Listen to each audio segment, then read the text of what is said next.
বসলে কিন্তু জায়গা হবে না, ঠিক আছে? দাদন, জাহাঙ্গীর, হেলাল, তোমাদের লোকগুলি আনাও, কারণ প্রোগ্রামটা শেষ করে দিই আমরা, তারপরে দেখি অন্য তোমরা যেখানে যাওয়ার যেতে পারবা। কারণ সাংস্কৃতিক সন্ধ্যাটা তোমরা মনে হয় কোনোদিন করো নাই, এবার তোমাদের জন্য কিন্তু করা হয়েছে।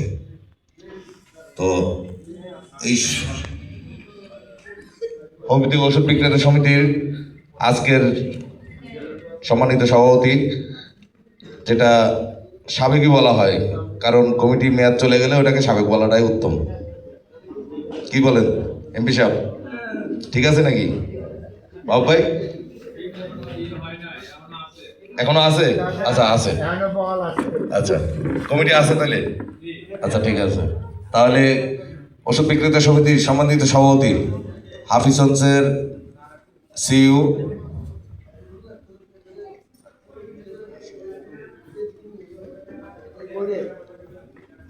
সিইও মাহবুব হাফিজ, মাহবুব ভাইরে স্টেজে এসে চেয়ারে বসার জন্য অনুরোধ করছি। এবং আজকের আপনাদের মাঝে কিন্তু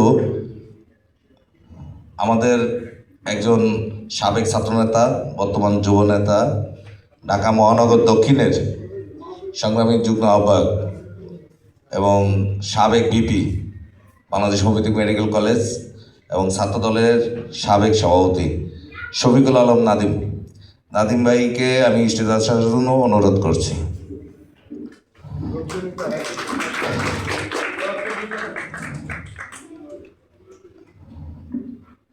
এবং এই অত সংগঠনের যার পরিশ্রমে কিন্তু এই সংগঠনটা তিলে তিলে দাঁড়িয়েছে, এবং সে প্রথম থেকেই মনে হয় সেক্রেটারি দায়িত্ব পালন করতেছেন নাকি এনাম ভাই? দ্বিতীয় কত বছর?